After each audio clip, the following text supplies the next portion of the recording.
Ryan's back. Hey guys, Here we Ryan's are, here we back. are. Here we Yeah, are. Ryan. Woo. Hey, Oh That's- man. I survived the whatever it is I had last month.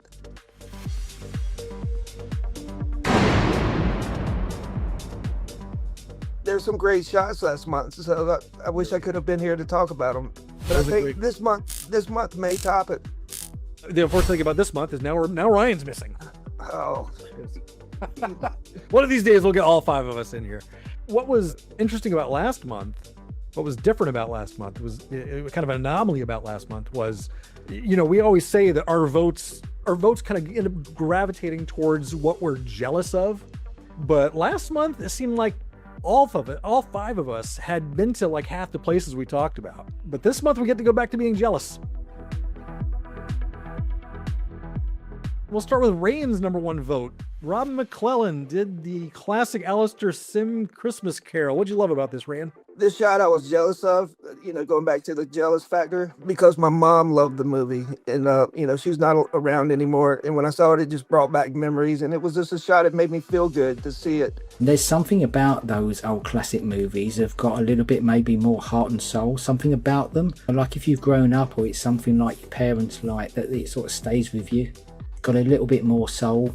So for example, Willy Wonka, for example, they did the original with Gene Hackman, then they did the remake, and the remake has nothing. There's nothing there. It doesn't do anything for me. Whereas you watch the old classic one and you can instantly just sing along. And just one other thing about this particular occasion, if you're a Bob Hoskins Long Good Friday fan, the pub, which was a set, is at the end of that road, and you can see this building in that shot. Oh, It's you can't see it because it was just a facade, but it was at the end of that road, but you can see that building in the shot. I don't know if you realized, Justin, you said Gene Hackman played. Gene Hackman, why am I saying Gene Wilder? Number 9, Adam Millis. I tell you what, it's our lucky day. We got Ryan after all. What's up, Ryan? Not too much. Just joining Yeah, in from out on the road. You out there bringing home the bacon? Trying to. What did you love about that Google hunting shot? It's an unorthodox number one for me in the sense that it is way overdone. We've seen the shot a million times, and I'm not trying to discourage anyone from going and getting that shot. I still need to go get it. But it's one that I've always wanted to go get because, to me, no offense to anyone that's done it before, I've never seen anyone get the depth of field and the length of the camera to subject correct until this matchup. So I had to put it up there just because I've always intended to go to Boston and set it up correctly. So props to them for actually considering that on the right lens. Yeah, I did not give it my number one vote like you did, but I thought the same exact thing. Every single time I see that shot, I say, oh, I love that you're there, but your camera's too close. You need to get your camera further back. And this is the first time we saw somebody finally get the camera back far enough. In the spirit of what Justin just did, helping educate the audience, if you go get this shot about 1,000 yards, maybe not even 1,000 yards to your left, maybe 500 yards is the exterior from the TV show Cheers. And if you go about 2 blocks behind you is the church from Boondock Saints, where they took the famous photo where they're, on the front steps smoking cigarettes. So if you go get the Goodwill Hunting shot, the Cheers bar is on your left, and the Boondock Saints church is behind you, just behind you a couple of blocks. Rick Guvaya Fry. That's a new name that we haven't seen before. Did this shot from The Eagle Has Landed. Rayan, you're always talking about the fun factor. Yeah. I mean, look what he's doing. Look at this. I've never seen this movie, but I love this shot for that. And I think I voted it pretty high in my thing because he went the extra mile to look like he was being thrown out the window. And so kudos for that. It's a lot. He was having fun with that shot. You didn't just go to a location. You created something that's unforgettable, that makes an impression. Love that.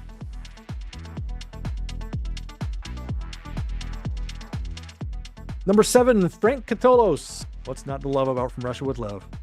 This is the sort of jealous factor. This is what I'm saying. I've never seen anyone do these shots or this shot from Russia with Love before on the stairs. So yeah. And as you know, as a Bond fan, this is absolutely up my street. One of the other things that's interesting about this particular shot that you can't see, there is a part B to this location that Frank did, looking back out where they're headed. And in the scene, this is where you have the underground canals and the underground gondola. This is all underwater, but that's no longer the case. So you see people walking around where there was water in the movie. That brings us to number 6, Marius Liviu, Conan the Barbarian. This seems like a Justin Wilkinson shot all the way. Have you been here, Justin? I've been to this location, yeah, but I've not done this shot. And I think that this is because when you get to these locations, there's so many angles, it's which ones do you pick? Because it is like a tourist park. So you have to pay to go in, and most people are walking around just looking at the formations because it's quite unique.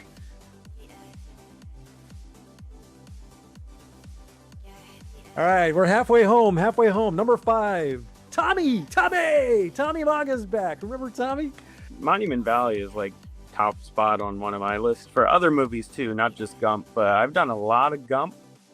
I haven't been here. So jealousy factor right there. This is one of those ones where it doesn't matter what we think, because the people have spoken on the Then and Now group. This shot, 11,000 likes. 11,000. Wow. 11,000. Yeah, that's pretty strong. Well done, Tommy.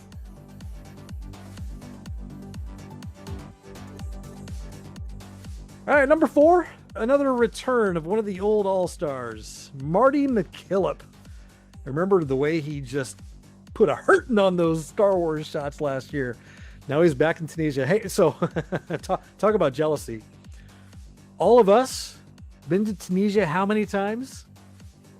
Collectively, 0. Big goose egg. Old Marty here has been to Tunisia twice now. I remember when Marty first posted these, it was I know people have done it, but not for a long time had I seen Star Wars Tunisian shots. And then all of a sudden he nailed loads of them, and he did some Indiana Jones as well, and they were really on point. And then there seemed to be a bit of wave of them coming. But what you don't often see is a returner. It's like, to me, that's like, been there, done it, that's it, holy ground. It's like, no, I'm going to go back some more. In a way, technically, this is it's a Marty shot, but I think this is, now he's experiencing this with his son, if I believe. Yeah, I think and that's why he's like, yeah, he's Father of the Year, right? He does a return trip to Tunisia just for his kids. Whenever I see these guys dragging the next generation along. Yeah, we saw Saj T do it, Gary Boodle, Holly Carr, now Marty. Man, love it every time. I've really come to love the streak we got going with every month. There's been a different gold medalist. And the second I saw this shot by Oscar Report, I thought, oh crap. We're gonna have our first repeat winner. Somehow he didn't win though. He's here he is at number 3, but not to take anything away from the shot though. The shot's still amazing. We know with Oscar that everything's on point. There's nothing really to question because he always nails everything. But I know, when we spoke to him, those other people in the background are not randomly doing those bits. He would have gone around and said to those people, oh look, you've this there, can you just stand there, can you just stand there and get it? So those other people, unless it's a complete fluke, but knowing him, I doubt it. I think he's had some of the people in the background, he's made them part of the photo, and that is the big difference between Yeah. Yeah, He is the truest perfectionist that we've ever seen in this hobby. it's just ridiculous. I mean, it's absolutely superb.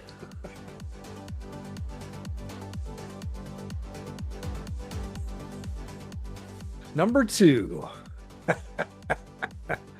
I am so glad that this ended up in there for no other reason than we can do a flashback to the R2-D2 joke. Well, you know, I was going to give him credit for matching the sun reflection off the dome. Like, you don't get any better than that. Dang, man. Merciless. You gotta really appreciate it. What set this one over the top is he matched the haircut of R2-D2. Not kidding, cut that out. Don't put that in there. That's just for the boys. Don't put that in the edit. Did you hate me for leaving it in? Did you hate me? Oh, I don't judge any of the editing. I'm just like, I said it, so if it gets in there, then All right. You can hate me if you want. So for the honorable mentions, we usually just do the rapid fire thing just to keep things moving. But this was the most crowded month. There was more world-class awesomeness that got left out this month. And I'm thinking some of these shots deserve better than rapid fire. And I'm wondering, did you guys see a shot that when you were going through the voting process, you thought, wow, this is really special. I really love it. I really hope we get to talk about it. Yeah, it got left out. Did you guys see a shot like that and you'd like to say something about it now? yeah, for me that shot was Sicario. I think I had it at number 3.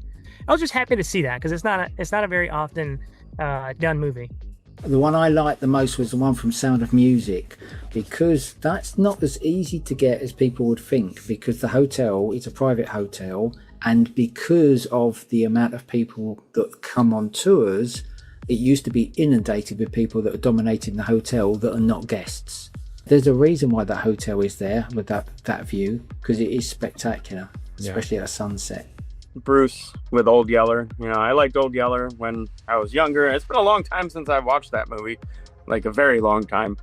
But when I saw that photo of Bruce, I literally laughed because him sitting there posing as a dog. In my pictures, I don't usually get in them. I don't pose. I know, James, you love that, but just Bruce as a dog made me laugh. I think Ryan might have taken some points away, though, because he had more hair than the dog, or less hair than the dog. Let's convert Old Yeller to a Mexican hairless. Chinese crested.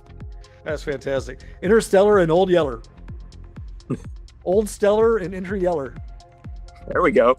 Yeah, he's got half the list right there. On this month, that's for sure.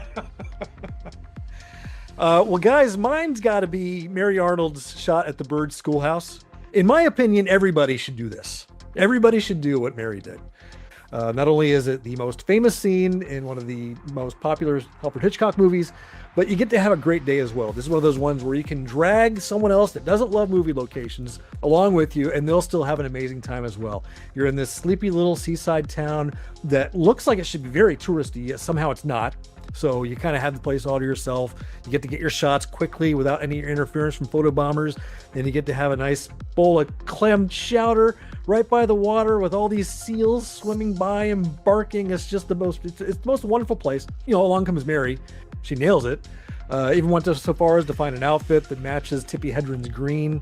Gotta love stuff like that. She didn't go full cosplay, but I love that little touch. So yeah, I was a big fan of this shot. Okay, so then picking back up with the rapid fire stuff, after discussing those shots, number 11 was this shot from Nosferatu by Karsten Seibert. 12 was Marcus Venturer. 13 was a second shot from Interstellar and Bruce Murdoch.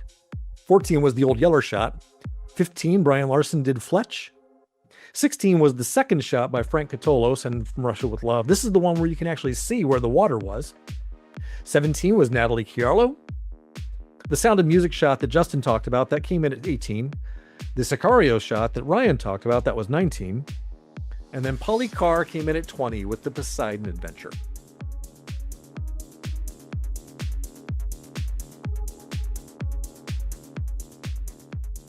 All right, so here we are at the gold. I really thought this was going to be the first month where we finally get a repeat winner. Bruce was right there, Oscar was right there, Tommy Mago was right there, but somehow the streak's still alive. Oh my gosh, please forgive me. Piotr Bielinski did this great shot from Castaway. So this is definitely falling back into the jealousy thing. This is so awesome. Castaway is just it's a great movie, and it's a real uninhabited island. It's so cool. So I mean, this would makes me think like Truman Burbank. You know, I want to go to Fiji. It's him sitting there hanging out on the beach. You know, it's great. Tom Hanks, an island. I want to go. Before the movie, the only people that went here were local fishermen. But now there's tours where they must have something that's organised, but I imagine most people just want to go to the beach. I think Randy wants to go there, hoping that the animal preserve turns into Jurassic Park and his life will be complete. You know what's hilarious about that? So the stock photo of this, like that's in all the Jurassic Park material, is on the other side of the other. It's not this exact island, but it's not far. It's in Fiji. Not far from there at all. What a wonderful 10 shots to talk about. Those of you who are out there schooling it, keep on schooling it. We can't wait to see what you do in May. Bruce Murdoch, we can't wait to see what kind of Yul Brynner stuff you can come up with. What else we got? Strickland from Back to the Future 2. Any other animals you can replicate on rocks or around California? Go Bruce, go Bruce.